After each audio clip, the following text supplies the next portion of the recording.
Bom dia! Estamos chegando com o nosso Gazeta Rural e, como sabemos, no campo, cada amanhecer é uma promessa renovada de alimento, trabalho e de esperança.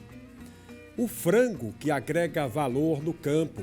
Você vai ver como anda a produção de galetos em Alagoas. E tem outra preciosidade da nossa culinária, a carne de porco, suinocultura que ajuda a levar qualidade e sabor à mesa dos brasileiros. O melhoramento genético da cana-de-açúcar. No Giro Animal, você sabe o que é desgovernar um cavalo e como fazer isso corretamente? Das práticas feitas em mais de 60 cavalos, só 25% foram feitas por médicos veterinários que foram práticos. Você vai aprender como preparar um bolo de coco. É uma receita que provavelmente você já fez em casa, só que a da Dona Valdice tem um ingrediente especial. E curtir a música da cantora Mari. E hoje a música aqui no Gazeta Rural é forró. Forró jovem com ela, a Mari Maceió. Sufoco e você não gosta mais de mim. Vem dizer que eu não soube dar amor.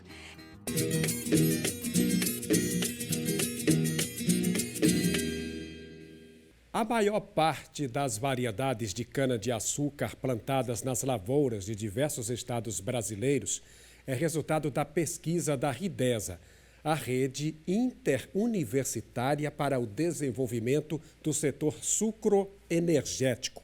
Esta rede é formada por 10 universidades federais, incluindo a UFAL, e é responsável pelo Programa de Melhoramento Genético da Cana-de-Açúcar e pelo desenvolvimento de mais de 60% das variedades de cana cultivadas no Brasil.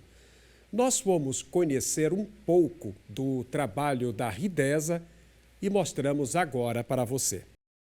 Dentro dessas estufas acontece o melhoramento genético de um dos nossos principais produtos, a cana-de-açúcar. Um trabalho minucioso que leva tempo e dedicação deste grupo de pesquisa da Universidade Federal de Alagoas.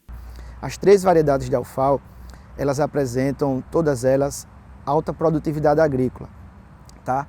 Excelente sanidade, todas elas são bastante resistentes, principalmente a ferrugem marrom.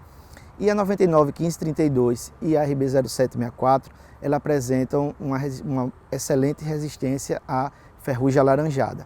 A 1532 é um material que a gente está liberando, pensando também no estado de Minas Gerais, onde ela se adaptou bastante.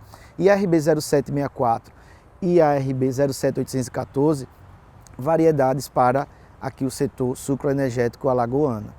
E essas são as 3 novas variedades de cana-de-açúcar que a Universidade Federal de Alagoas vai entregar nesse mês de julho para o setor sucroenergético. Tudo isso é fruto de uma pesquisa da Universidade Federal aqui do estado, em parceria com outras 9 universidades federais que formam a rede Ridesa. As 3 variedades trazem melhoramentos bem específicos para o cultivo da cana. A RB 07814 é uma variedade precoce, recomendada para o início de safra, tá? Então colhe ela aí de setembro até o início de novembro. É um material com alto teor de sacarose, com alta produtividade, e ela também, Ana, tem uma característica muito importante para o setor, que é a cor do caldo clara, tá? Então esse caldo claro, ele faz com que facilite a fabricação do açúcar, né? Produz um açúcar branco de melhor qualidade.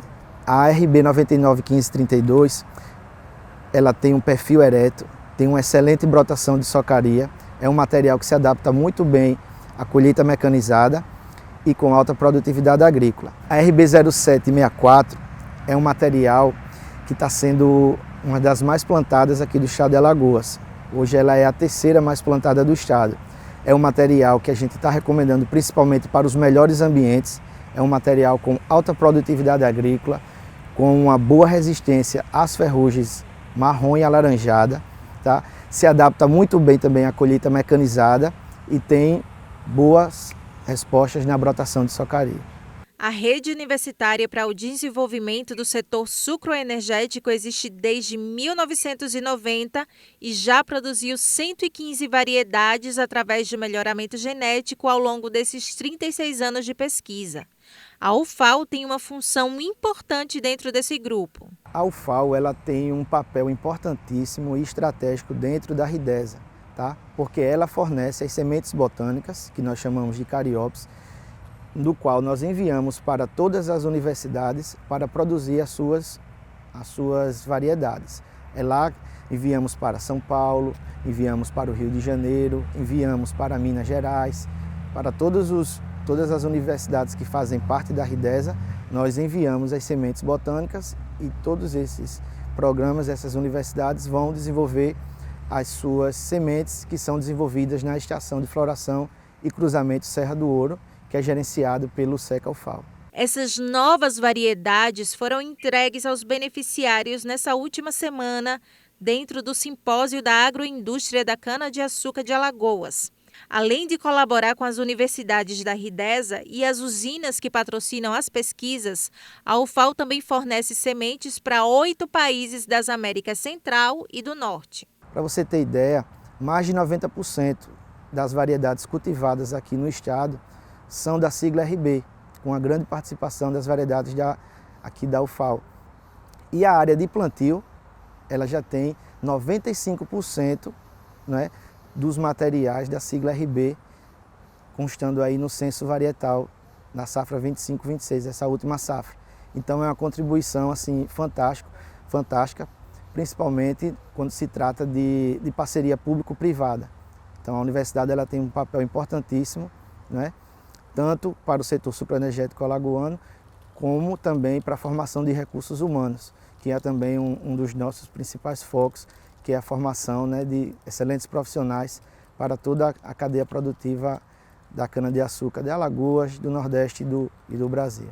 E cumprindo a sua função de extensão, o Grupo de Melhoramento Genético da UFAL também fortalece a formação dos futuros agrônomos que participam das pesquisas. Eu estou há 1 ano e 5 meses como estagiário do Programa de Melhoramento Genético da Cana-de-Açúcar. Essas experiências são experiências muito importantes para um profissional, então estar aqui no programa é realmente motivo de alegria e eu vejo o programa como um elo de contribuição para mim. Eu acompanho de perto, vejo quão minucioso é os trabalhos de cada fase e trabalho em equipe, a importância, comprometimento, dedicação e empenho, né, nessas fases de melhoramento genético. A pesquisa ela tem contribuído para a minha formação profissional e para a minha capacitação. Aqui a gente consegue acompanhar as etapas de melhoramento, desde as fases iniciais do cruzamento, que ocorre na Serra do Ouro, até as fases finais. Durante essas etapas a gente também consegue acompanhar algumas atividades que acontecem nas usinas, como o plantio, como o manejo, até a colheita. Então, assim, são etapas minuciosas de grande importância para o desenvolvimento das variedades. Uma garantia de que o futuro do nosso doce produto de exportação estará em boas mãos. Tenho muita vontade de continuar nessa linha de pesquisa, contribuindo para esse setor, que é um setor gigantesco, que tem muitas áreas para explorar e continuar esse trabalho muito importante. A produção de galetos cresce em Alagoas. Uma reportagem mostra como é a criação desta ave, bastante consumida no estado. Vamos ver nessa reportagem especial de Ana Pontes e Val Pedro. Quem não gosta de comer aquele galeto bem assado no almoço de domingo?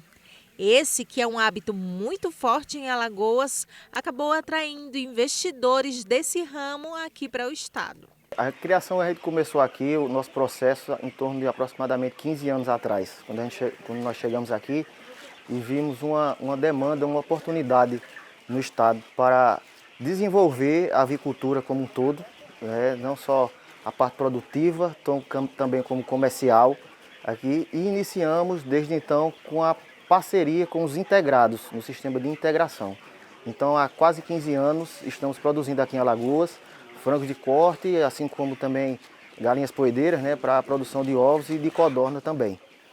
E nesse período desses 15 anos, vimos agregando mais e mais parceiros e hoje estamos alojando aproximadamente 100 mil aves. Estamos chegando aí por semana, dá em torno de 500 mil quase de aves por mês. E não é à toa que avícolas de outros estados do país estão interessados em Alagoas.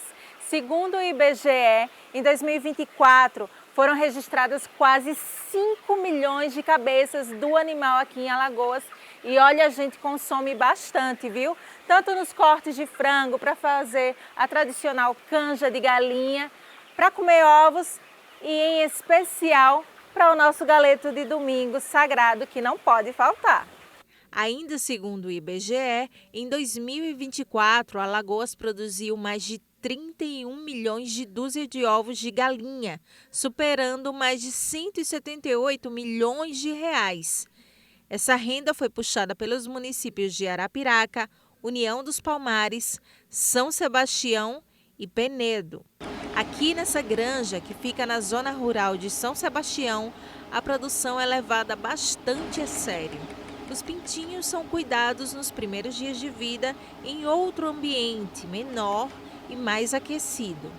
Depois, são trazidos para a granja, esse espaço ampliado em que recebem atenção especializada. A ração já vem certa para os cacos, nós tange os frangos, lava os cacos de manhã, à tarde, fica tangendo, olhando, só. Quando é pequenininho, vira direto a cama para eles não ficar molhados. Sempre com cuidado, quando eles chegam logo com cuidado na temperatura deles. E é isso só.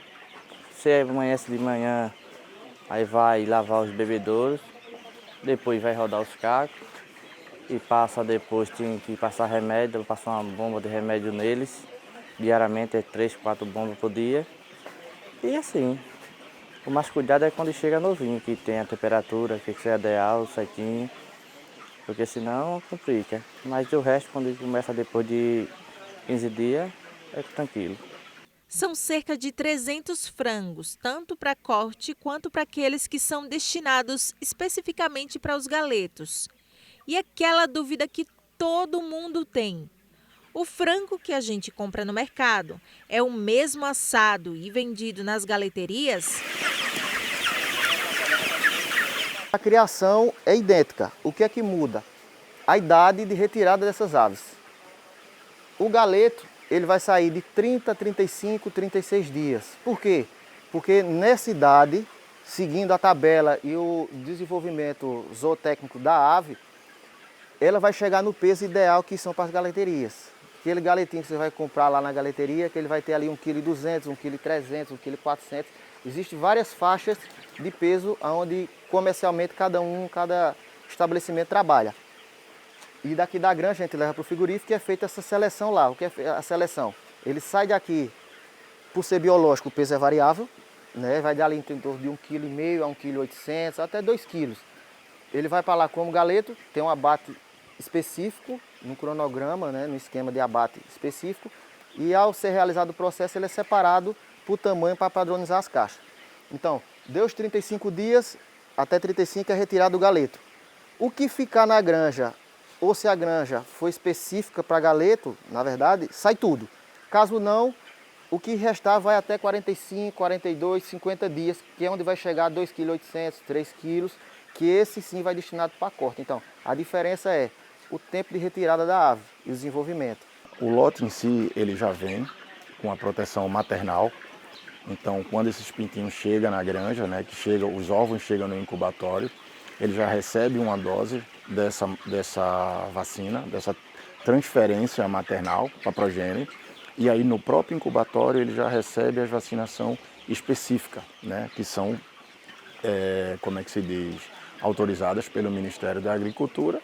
Eles vêm para a granja, na granja eles não recebem vacina nenhuma, desde que seja identificado algum vírus virulento na região, mas como a nossa região aqui de Alagoas é uma região bastante tranquila, então nós não fazemos vacinação a campo, toda a vacinação é feita no incubatório. Certo. E a questão de vermifugação? Esses animais, eles precisam de vermífugo? Não, porque elas são aves de ciclo curto. Geralmente as aves que precisam de vermifugação são as aves de ciclo longo, como as poedeiras, né? Então, as poedeiras ela tem um programa de vermifugação, dependendo da região, 1 vez ao ano, 2 vezes ao ano e até 3 vezes ao ano. Mas o frango, por ele ter um tempo curto de vida, de 35 dias para o galeto estar pronto, e o frango de corte, que vai até 49 dias, eles não precisam. A verme não chega a desenvolver. A criação exige atenção diária dos responsáveis pela granja. De uma forma geral, é o sistema tudo dentro e tudo fora, né? Então, quando esse lote sair, é retirada toda essa cama, né? Retirado todos os equipamentos, lavado o galpão com um desengordurante, né? Após essa lavagem desse galpão, ele é desinfetado e aí entra uma cama nova, né? Que passa a ser também tratada para que não haja uma questão fúngica de interferência nos pintinhos, uma contaminação fúngica nos pintinhos, e daí em diante é o processo normal, tá? Que a gente passa a pulverizar todos os dias, como os vírus e as bactérias que vão estar presentes aqui, que como você pode ver, é um ambiente sujo, né? As aves estão ali a 20 centímetros das próprias fezes e da própria urina. Então a gente precisa sempre estar pulverizando esse lote com um desinfetante, tanto viricida quanto bactericida, para a gente diminuir essa pressão infectante. E antes do frango ser levado para o abatedouro, ele precisa ter a alimentação modificada. Antes de ir para o frigorífico, tem que ser enviado, segundo a legislação, um boletim sanitário, que ele diz lá se teve alguma intercorrência no lote, como é que foi a mortalidade, quantas aves chegaram, a parte documental também de transporte desse lote. E chegando no dia específico, é comunicado ao integrado que inicia esse jejum, também que é obrigatório. Para quê? Para que a ave chegue lá no abatedouro com trato gastrointestinal vazio, para que não haja uma contaminação cruzada na hora do abate. Então, em torno de 6 a 8 horas anteriormente ao carregamento do lote das aves, é retirado, é suspenso a parte de alimentação sólida, digamos assim, deixando apenas a parte hídrica, que é para ela não desidratar. Cumpriu esse período, é realizado o carregamento, e daqui da região que nós estamos hoje, São Sebastião, até o frigorífico, dá em torno de 2 horas, já chega lá e inicia o abate. Um cuidado que reforça a segurança alimentar nesse mercado que só cresce aqui em Alagoas. Hoje a gente conta aqui com quase 100 famílias no entorno aqui de São Sebastião, na região aqui do Agreste São Sebastião, Junqueiro, Igreja Nova. Então, você acaba movimentando também não só a parte rural, mas também os centros urbanos um pouco mais próximos. No sistema de integração, no modelo da avicultura, ele tem aquela certeza do que vai receber, independente da época do ano. É aquela coisa fixa. Então, são 100 famílias aqui nessa região, né, mais diretamente, mas ainda aí vem a parte de frigorífico também, que também já é próximo à região metropolitana, são mais 280 pessoas lá. No total hoje, que movimenta a nossa parte na avicultura no estado, em torno de 600 a 700 pessoas diretamente. E o coco, essa fruta bastante generosa? Quase tudo é aproveitado da água à fibra, não é mesmo? E a cocoincultura é bastante importante na economia de Alagoas, um dos maiores produtores do Nordeste. Vamos ver na reportagem. Os coqueirais são um símbolo da natureza e da cultura do estado. Em Piaçabuçu, região do São Francisco, essa cooperativa trabalha com a plantação e o melhoramento genético do coco e seus derivados. Tudo começa pelas mudas, que são cuidadosamente escolhidas e plantadas nessa propriedade modelo. O melhor coco que tiver, assim, que não tiver ácaro, esses tipos de coisa, de doença, a gente seleciona. São germinados aqui no mudário, botar para germinar, né? Até ele chegar no ponto de nascer é de 90 a 120 dias, o ponto que ele nasce, que é essa parte aqui. E para chegar naquela parte ali com 6 a 8 folhas, são de 5 a 5 meses. Né? 6 a 5 meses que a gente põe para. Dali já vai direto para a propriedade, para a gente plantar já nas propriedades. Já, outra etapa já. A adubação das mudas é importante para o crescimento saudável da planta. A gente usa como é que fala? Esterco de gado, né? Um tipo de adubo orgânico que faz a cobertura da terra primeiro, um esterco, o pó da casca do coco, para a gente primeiro fazer a primeira plantação aqui, que é do mudário. A irrigação aqui é toda noite, a rua todas as noites aqui é irrigado para poder ficar. Porque o coqueiro mesmo ele precisa de muita água, né? Esse coqueiro híbrido mesmo aí, quando ele está no lugar fixo, ele é de 50 a 60 litros de água por dia. Depois de 6 meses, as mudas vão para outra propriedade, onde são cultivadas. Quando produzir cocos, eles serão colhidos e levados para a cooperativa. Aqui, os frutos são queimados para facilitar a retirada da casca. Depois é extraída esta película marrom que envolve a polpa do coco. Na sequência, a polpa é industrializada e se transforma em vários produtos: leite de coco, coco ralado, óleo de coco e até ração animal. Nós passamos de 100 colaboradores hoje na cooperativa, entre operários que trabalham na indústria e no campo.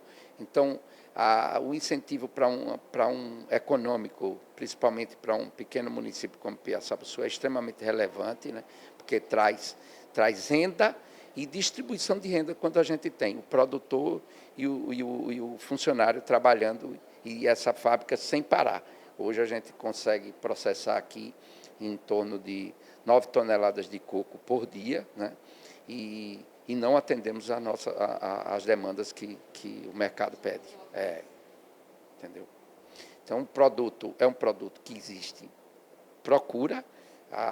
Nós temos uma oferta ainda insuficiente.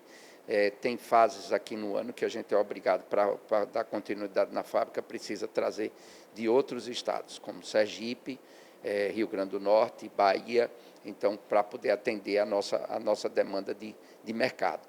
Porque o leque de produtos que o coco proporciona, vocês já devem ter a oportunidade de ter visto, é muito grande e a gente aqui está aprimorando os processos para poder ter uma fábrica muito mais direcionada para produtos, tanto produtos inovadores, como produtos que dão qualidade, que têm qualidade para a alimentação humana e até animal. A casca do coco também é reutilizada e dela são produzidas fibras e este pó, que são utilizados na adubação das lavouras. No processo de beneficiamento do coco, viu que tinha muito coco, muita casca de coco.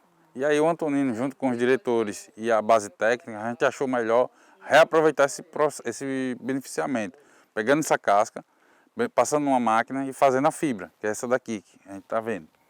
Essa fibra aqui é utilizada para fazer a compostagem, serve também para poder fazer uma matéria orgânica nas mudas, né, preservar a umidade do solo e também para colocar isso no pé do coco, né?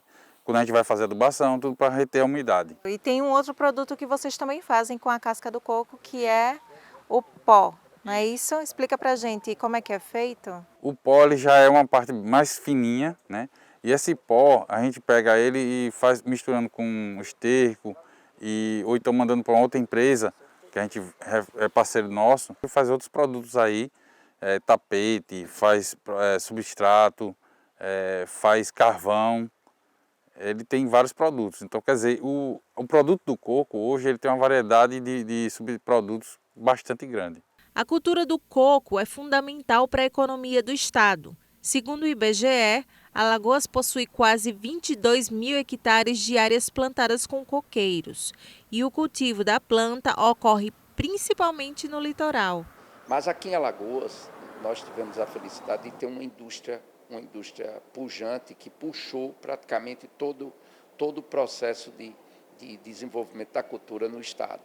E só no ramo cooperativo aqui no estado de Alagoas, nós temos 6 cooperativas atuando na atividade da coicultura e tem diversas indústrias com referência nacional, que atuam, inclusive, indústrias do estado e indústrias que migraram de outros estados e que estão aqui por conta desse polo importante que é a coicultura aqui no estado de Alagoas. Então, hoje ela tem um impacto econômico muito grande, né? Hoje o estado de Alagoas hoje está concentrado o maior número de indústrias de beneficiamento de coco no Brasil, e a cooperativa Copaíba, ela entra nesse contexto lá em 2015, ativando o espírito cooperativista aqui em Piaçaçu. O fruto e seus derivados também são vendidos para outros estados. O coco é riqueza do mercado e da nossa identidade. Com certeza, ele está em todos os aspectos aqui de Alagoas, né? Hoje, eu acho que marca, né? Principalmente no aspecto de quem vem para Alagoas, o turista especialmente, a primeira coisa que ele observa é o coqueiral na margem no litoral. Mas o mais importante é que você disse que isso garante emprego, renda no campo e também na indústria. E daqui a pouco, a criação de suínos, que reforça a economia do estado, um setor em desenvolvimento com muito espaço para crescer. Aqui no estúdio, um bate-papo sobre o encontro da suinocultura alagoana.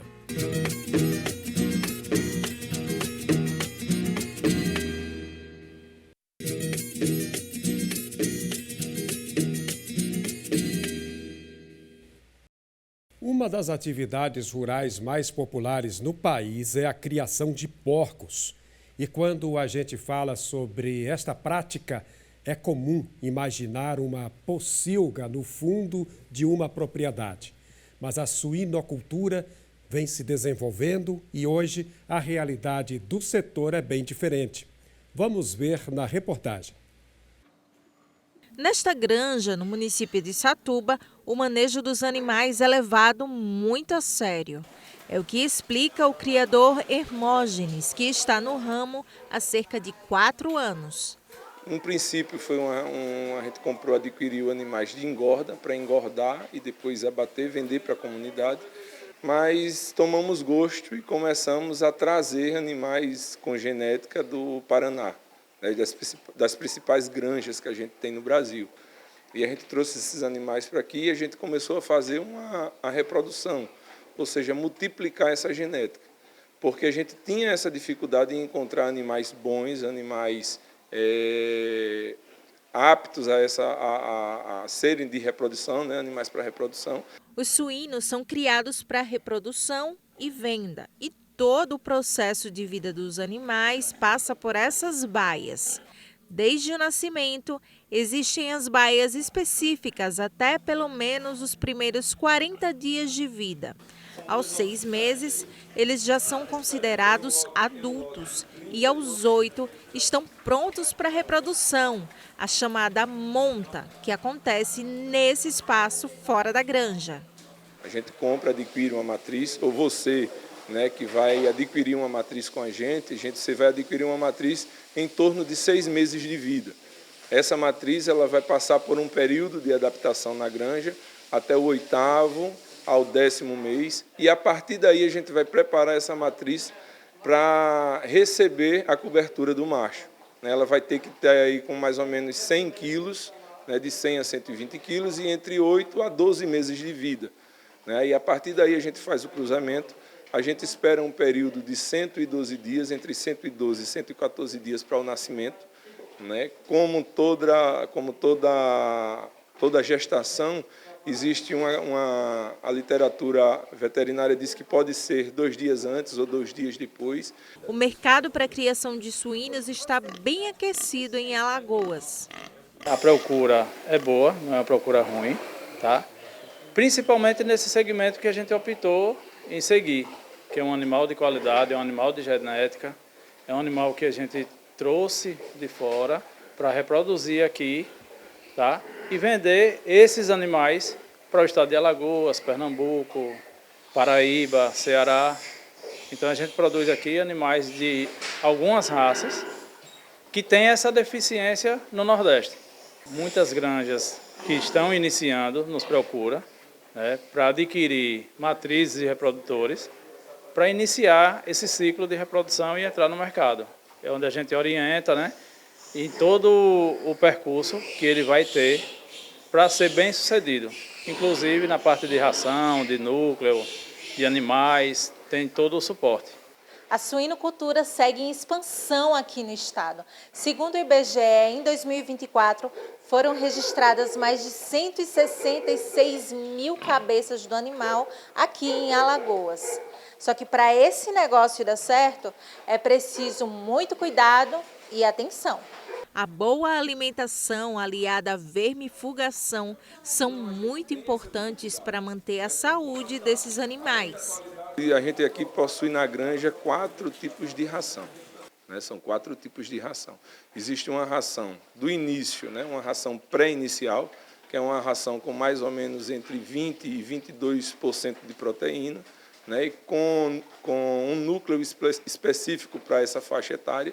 Depois a gente tem uma ração inicial, que é dado a esse animal por um período até mais ou menos 4 ou 5 meses. E a partir daí a gente, quando continua com esse animal na granja, que geralmente a gente vende, aí esse animal ele vai receber uma alimentação de engorda, uma ração de engorda.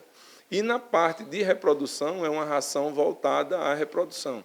É um animal uma ração com muita fibra e um baixo teor de proteína. Mais fibra e baixo teor de proteína. Porque, como você vê, são animais que ganham muito peso e muito rápido.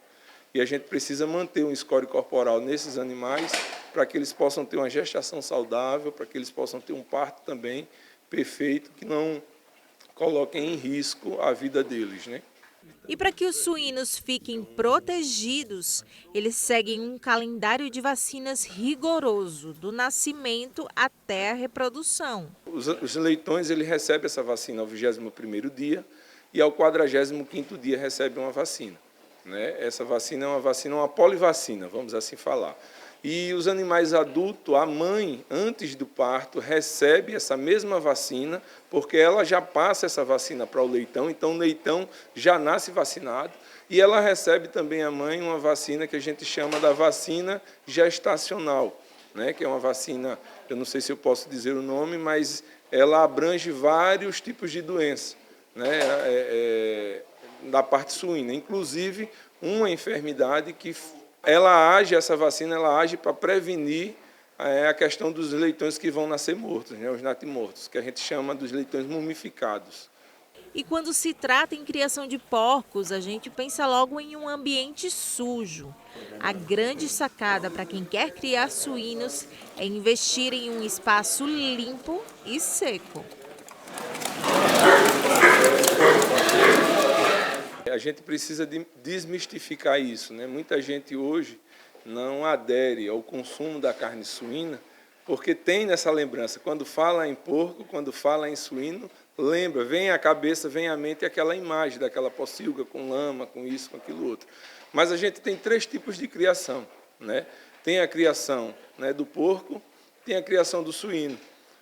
Desses 2 tipos de animais que, no frigir dos ovos, são o mesmo animal, criados de maneira diferente em ambientes diferentes, como o da pocilga, como o do mangueirão, que é aquele ambiente cercado dentro de uma propriedade rural, que o proprietário cria aquele animal no quintal solto, à vontade, livre, e tem aqui o ambiente da granja.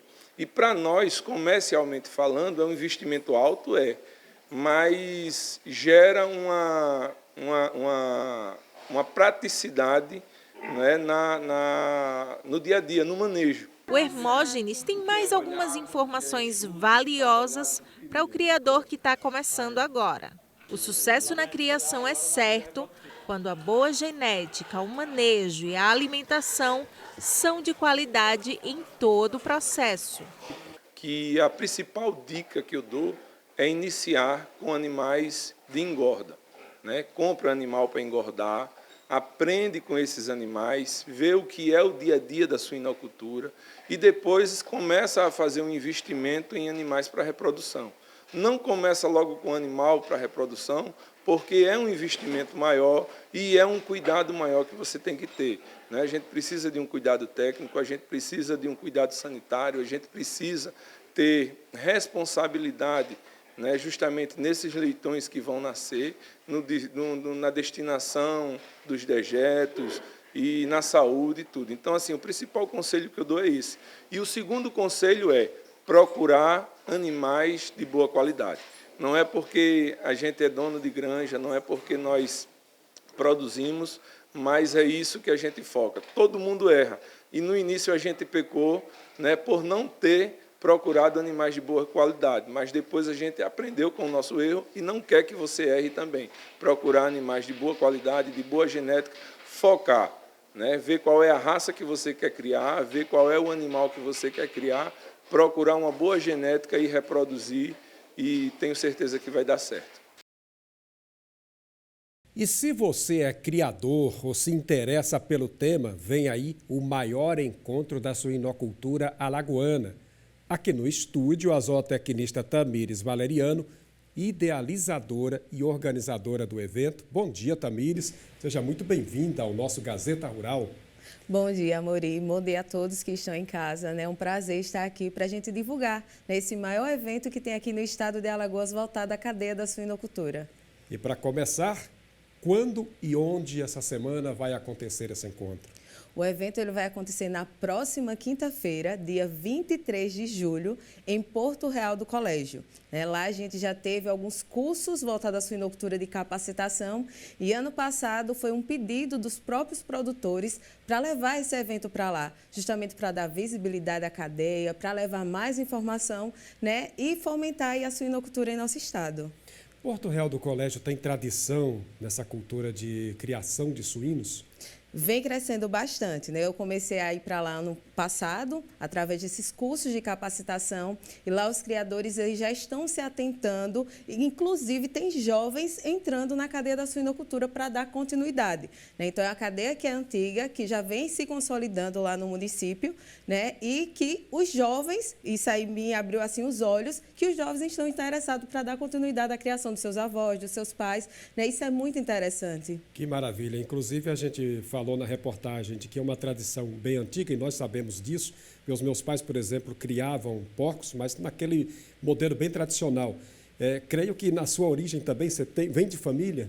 Sim, minha avó, Dona Lourdes, né? Um beijo para ela. Com certeza ela está assistindo nesse momento. Ela gosta do Gazeta Rural. Ela era suinocultora. Eu ajudava ela na criação dos porcos. Inclusive, tem uma história bem engraçada que era eu e minha irmã. A gente brigava para quem ia dar a mamadeira àqueles porquinhos que nasciam pequenininho, né? Então, eu já venho dessa cultura da suinocultura. Depois que me formei, participei de um programa chamado CNA Jovem, que é da CNA, onde eles fortalecem e desenvolvem jovens líderes do agro. E foi através desse programa que me despertou, olha, por que não desenvolver aqui a cadeia da suinocultura, trazer essa visibilidade, né, e capacitação para o produtor, que era o que eu mais escutava desses produtores. Tamires, como técnica, a gente precisa de mais informação.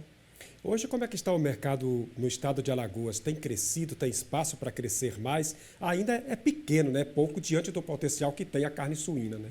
Exatamente. Hoje nós temos a suinocultura nos 112 municípios alagoanos. Isso aí foi dado de um mapa através da campanha da peste suína clássica, onde a gente conseguiu atingir, né, todos os municípios de Alagoas. É uma cadeia que ela vem crescendo a passos curtos, né, justamente por conta daquela limitância da questão da nutrição, porque ainda é muito dependente do milho, da soja que às vezes vem de fora, e isso encarece muito a produção. A questão do escoamento da produção, né, que às vezes limita o produtor, às vezes ele tem produto, mas não tem para onde escoar, e às vezes o preço também de mercado fica variando, às vezes está lá embaixo, ele não consegue ter uma rentabilidade que deseja. Mas eu acredito muito na força dessa suinocultura, tem espaço para crescimento e que a gente possa potencializar mais essa cadeia aqui no estado. Inclusive o consumo tem crescido bastante, depois que se descobriu, tirou aquele mito de que a carne de porco é perigosa, e a carne de porco é muito saudável, não é? Inclusive a gordura, o tocinho da carne de porco é muito, muito gostoso, aquela gordurinha. Agora, assim, tem abatedouro, por exemplo, já apropriado, com toda a condição técnica, né, de higienização, de tudo, para poder abater esse suíno com segurança? É muito importante você destacar isso em questão da carne, porque a gente ainda tem esse mito muito grande, que a carne suína ela é muito alta em colesterol, ela faz mal à saúde. E através do melhoramento genético, hoje a gente consegue ter animais, a gente chama que a carne suína, ela hoje é saudável, porque justamente a gente reduziu essa questão de gordura, porque antigamente, se a gente for olhar os animais, né, tinha uma inspeção de gordura muito muito grande. Hoje a gente chama, é um animal de uma carne magra, né? A gente já consegue atingir espessuras de toucinhos mais menores do que conseguia antigamente através do melhoramento genético. E sim, hoje a gente já tem em Alagoas o primeiro abatedouro, acredito que também da região Nordeste, que o Nordeste não tem essa cultura de abatedouro específico para suíno.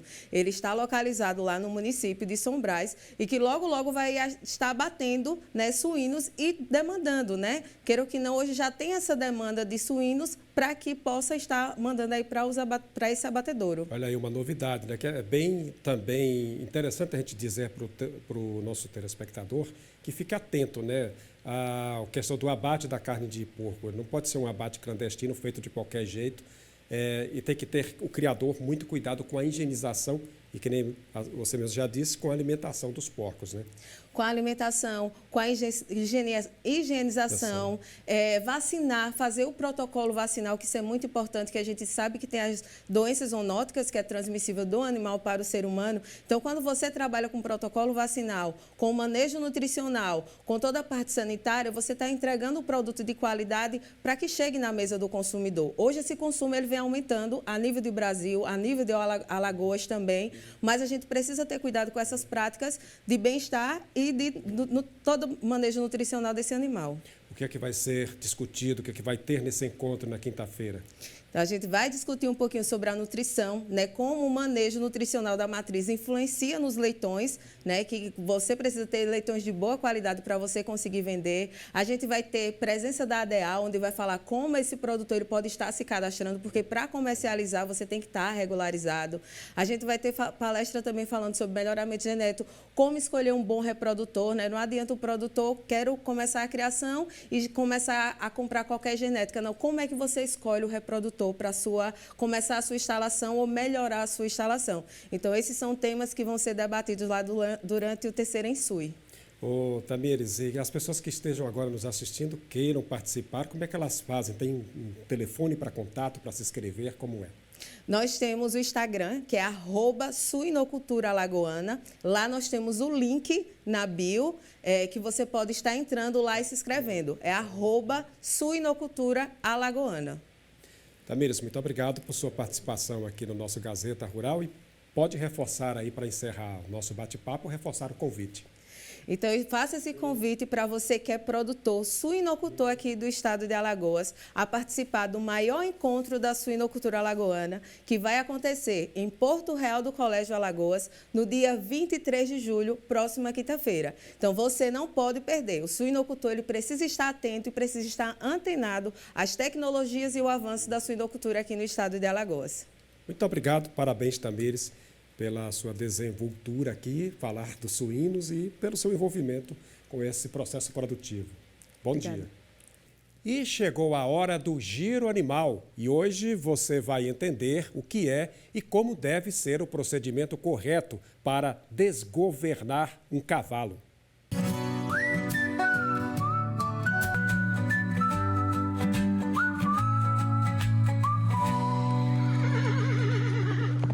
Alô pessoal, hoje o Giro Animal está num centro cirúrgico aqui na Universidade Federal de Alagoas.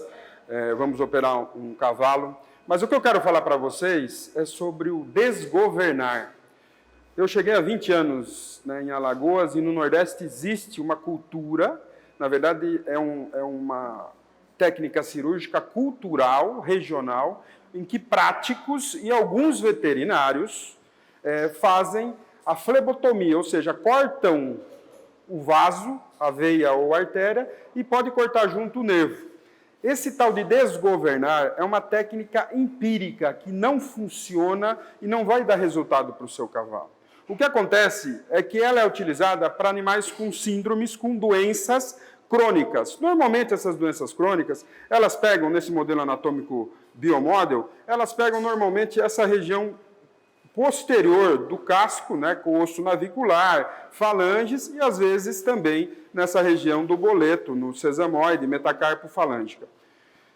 E são síndromes degenerativas e, como o nome diz, crônicas, né, que são já antigas e que provavelmente não irão se curar. Então, qual que é o raciocínio de desgovernar? Eu teria que tirar a inervação desse local. Só que os práticos não tiram a inervação. Esse animal que a gente acabou de operar, ele não foi tirado o nervo, ele foi tirado simplesmente só a artéria. Imagine quanto esse animal sangrou e o risco que ele tinha de morrer por hemorragia. Não desgovernem seus cavalos. Então, qual é o fundamento disso? Lembrando, existem técnicas, há 10 anos atrás, a gente vai mostrar aí o artigo, a gente foi estudar como os práticos faziam.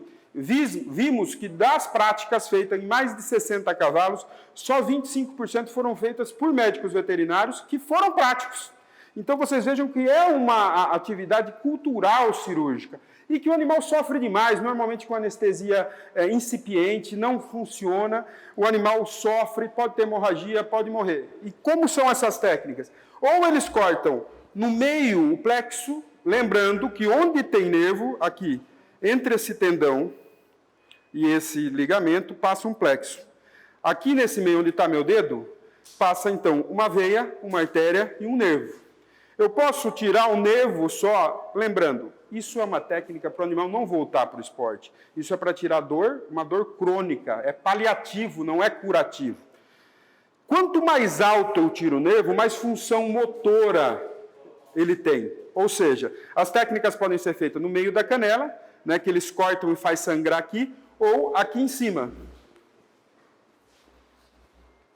Quando você corta um nervo aqui, que a gente fala proximal alto no membro, esse animal ele perde o aspecto de apoio de propriocepção, ele vai ter um déficit motor. Então, o que a gente está dizendo aqui?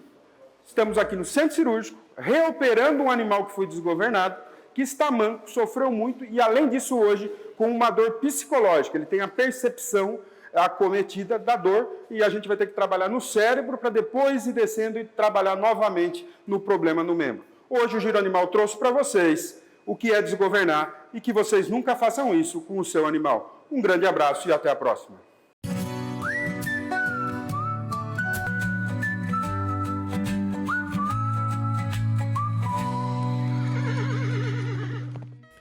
No próximo bloco tem receita de bolo de coco.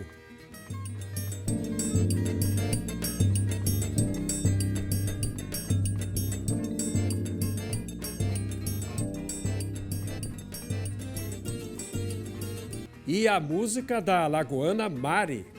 E daqui a pouco você vai conferir o Forró Jovem da Mari Maceió. Fui até Natal, Salvador, Paraíba, Bacabal. Em Belém você quase passou mal e eu te fiz feliz.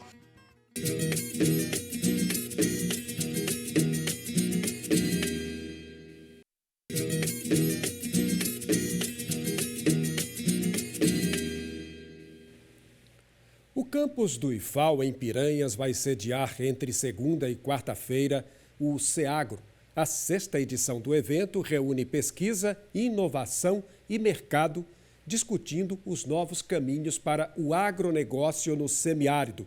Na programação, minicursos e palestras técnicas na área rural de Canidé do São Francisco, em Sergipe. E agora, uma receita de bolo de coco com um toque todo especial. Vamos ver. Olá, bom dia para você que está acompanhando o Gazeta Rural. Hoje, aqui no programa, a gente vai aprender a fazer um bolo de coco. É uma receita que provavelmente você já fez em casa, só que a da Dona Valdice tem um ingrediente especial. Conta pra gente, Dona Valdice, bom dia. Que ingrediente é esse?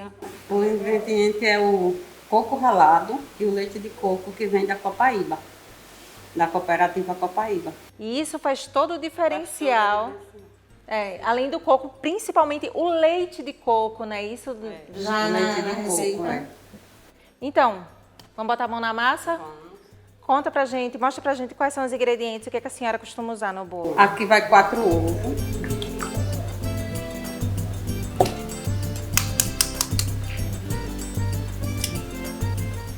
Aqui tem 200 gramas de manteiga. 200 gramas de açúcar. Agora vamos bater. Dona Valdice, para quem não está acostumada a bater com a mão, costuma fazer na batedeira bolo. Quanto tempo a gente passa até a massa chegar no ponto certo? 20 minutos. 20 na minutos. batedeira. Na batedeira. E na mão? Na mão. Na mão até você sentir... Até sentir a consistência. Agora a gente vamos colocar 400 gramas de farinha de trigo.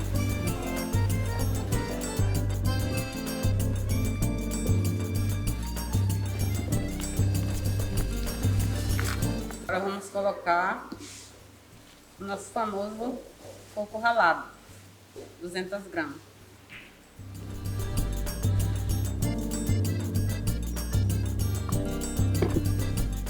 E agora vem o ingrediente especialíssimo dessa receita, aquele que vai fazer toda a diferença, que é o leite de coco, né, dona Valdice? Sim. Quanto de leite de coco? 400 gramas.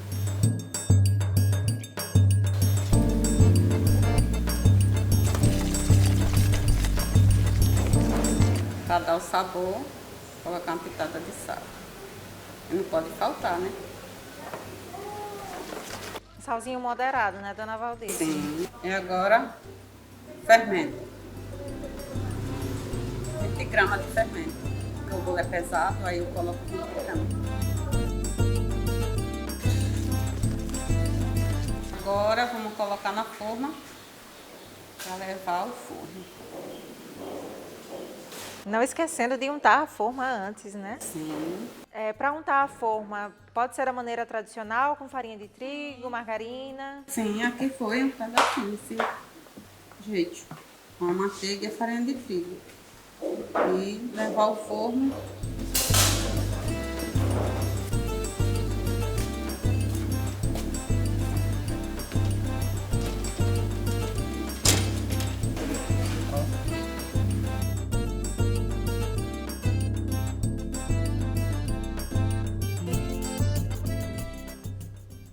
Pronto, agora, dona Valdice, hora de desenformar, né?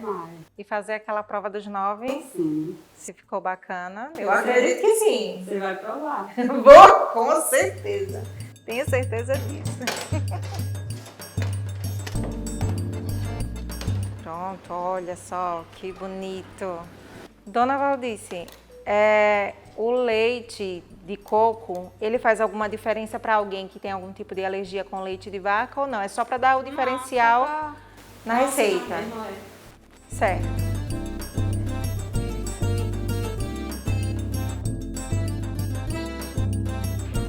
Obrigada. Ai, tá quentinho.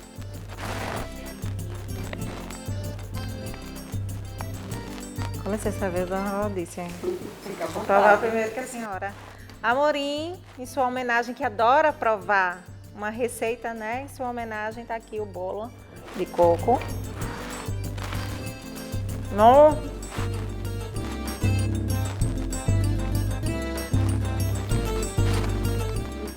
É feio falar de boca cheia. Muito bom. Realmente, dona Valdice, o leite de coco faz toda a diferença. O sabor é muito mais, o sabor do coco é muito mais aprofundado, você sente mesmo, do que só colocar o coco ralado na receita e usar o leite de vaca comum. É totalmente diferente com o leite de coco. Tá maravilhoso, gente. Façam em casa que vale muito a pena.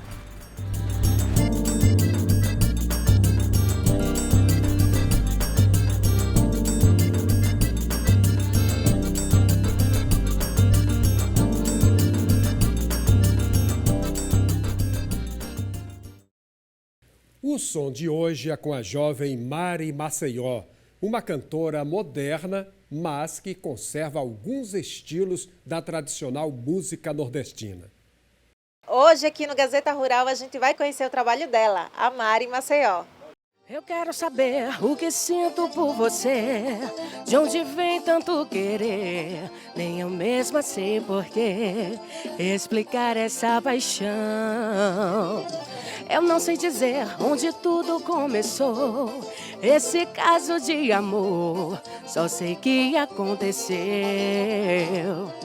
Eu quero saber o que sinto por você, de onde vem tanto querer, nem eu mesma sei porquê, explicar essa paixão. Eu não sei dizer onde tudo começou, esse caso de amor. Oi, Mari, bom Olá, dia. Bom dia a todos. Seja muito bem-vinda ao Gazeta Rural. Muito obrigada. Mari, vamos lá. De Elizabeth e Mariana para Mari Maceió. Conta pra gente a sua história com a música. A minha história com a música começou desde pequena, desde criança. Eu sempre tive esse amor verdadeiro, assim, sabe, pela música. E eu decidi mudar de Elizabeth Mariana para Mari Maceió a partir do momento que eu descobri mesmo que era isso que eu queria para a minha vida. Mexeu assim com você? Vou levar isso profissionalmente, vou levar isso para as pessoas, a alegria para as pessoas. Isso, aos 23 anos de idade, foi a época assim que eu me decidi verdadeiramente que era isso que eu queria para a minha vida. E eu tive muito apoio sempre dos meus familiares, do meu pai principalmente.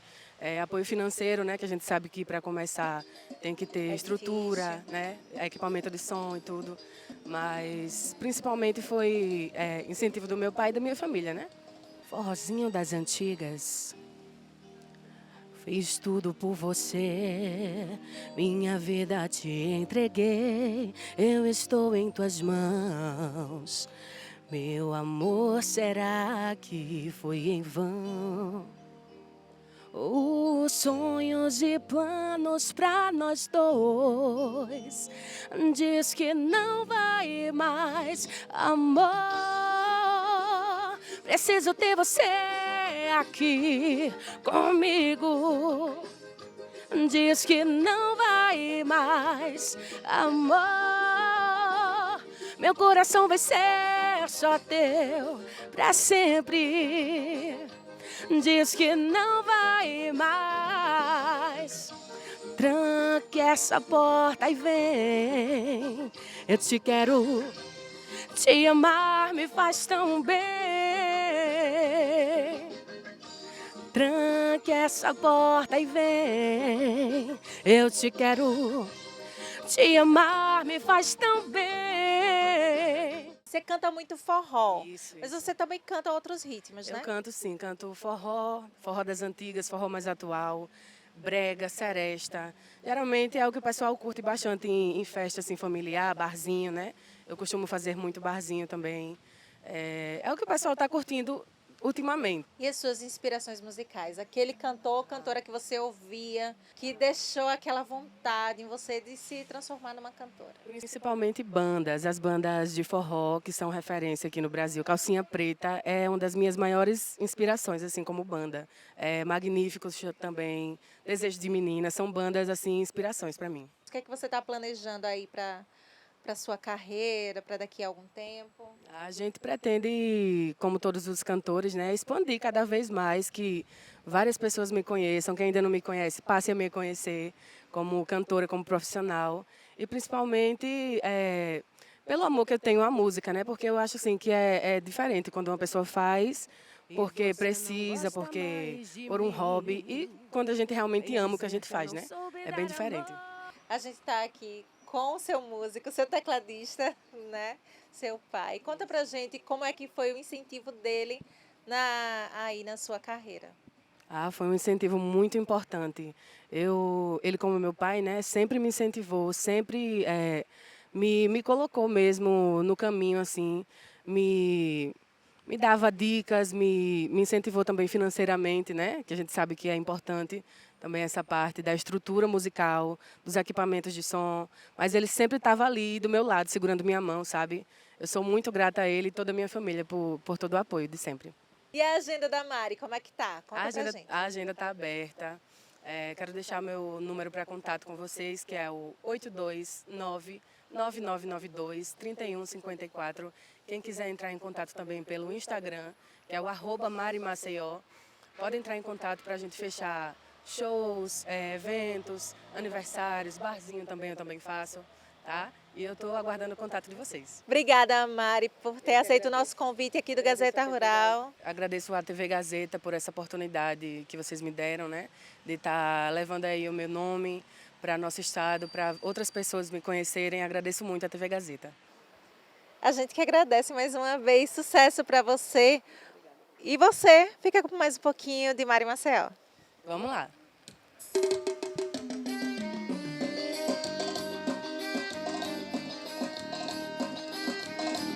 Mais um casal surgindo, anéis de compromisso. Um novo amigo pros amigos meus. O sorriso sumindo, o ciúme vindo, e a culpa agora é entre ele e eu. A gente errou tanto pra entrar no eixo, trocou tanta ideia pra ser o casal perfeito. Foi se melhorando, se moldando, você consertou, eu consertei. E quando tava tudo ok, sobrei. Esse sorriso que sumiu da minha cara tá na cara dele. O seu pra sempre que sumiu de mim pra sempre apareceu pra ele. É lindo pegar um te amo no meio do caminho, mas eu quero é ver construir um te amo desde o início. Esse sorriso que sumiu da minha cara tá na cara dele. E o seu pra sempre que sumiu de mim pra sempre apareceu pra ele. É lindo pegar um te amo no meio do caminho, mas eu quero é ver construir um te amo desde o início. Esse sorriso que sumiu da minha cara tá na cara dele, mas o seu pra sempre que sumiu de mim pra sempre apareceu pra ele. É lindo pegar um te amo no meio do caminho, mas eu quero é ver construir um te amo desde o início. Esse sorriso que sumiu da minha cara tá na cara dele, e o seu pra sempre que sumiu de mim. E assim termina o Gazeta Rural deste domingo. As reportagens desta edição você confere na nossa página na internet ou no canal do YouTube TV Gazeta de Alagoas.